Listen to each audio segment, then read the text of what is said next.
Chérie FM, le point sur l'actualité à Bordeaux et dans la région avec Christophe Leroy.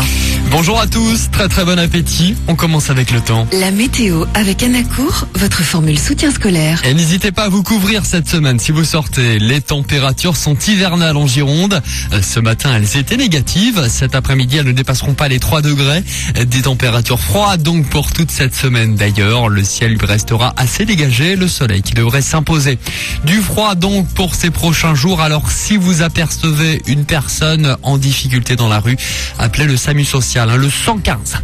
Attention sur la route si vous prenez la direction du Lot-et-Garonne sur la 62, juste après Agen, au niveau de la commune de Côte-Coste. Un poids lourd est couché sur la chaussée. L'autoroute est coupée pour une durée indéterminée. Un incendie hier soir à Senon dans un appartement d'un immeuble de la rue du 8 mai 1945 dans le quartier de la Marègue.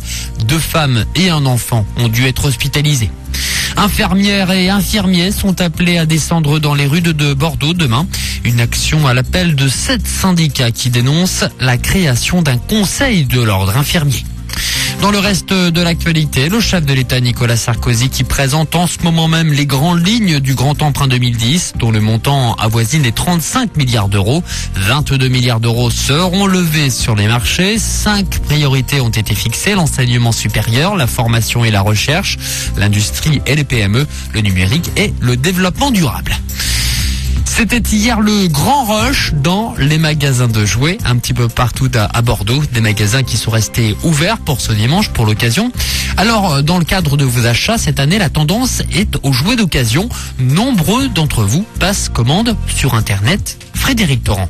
Selon un sondage réalisé par le site internet Price Minister, près de 62% des Français estiment qu'il vaut mieux offrir des cadeaux d'occasion pour Noël que pas de cadeaux du tout. Pour 8 personnes sur 10, ce cadeau d'occasion permet aussi de dénicher la perle rare comme un livre d'enfance épuisé ou un objet de collection. Les femmes sont plus sensibles à l'état du produit. 60% d'entre elles veulent bien des cadeaux d'occasion, mais seulement s'ils ont l'air neufs, alors que seuls 52% des hommes ont cette exigence. Les jeunes sont plus à l'aise avec l'idée de l'occasion, seuls 5,3% se disent gênés par cette idée, contre 23,8% des plus de 55 ans. Et les Français comptent dépenser en moyenne 420 € par foyer cette année pour les cadeaux.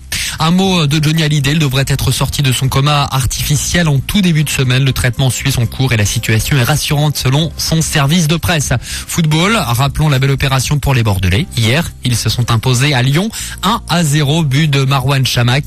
Les Lyonnais s'enfoncent un petit peu plus dans le classement, ils sont 9e. Les Girondins, eux, confortent leur place de leader, toujours premier à 4 points de Montpellier. Le 3e, c'est Lille.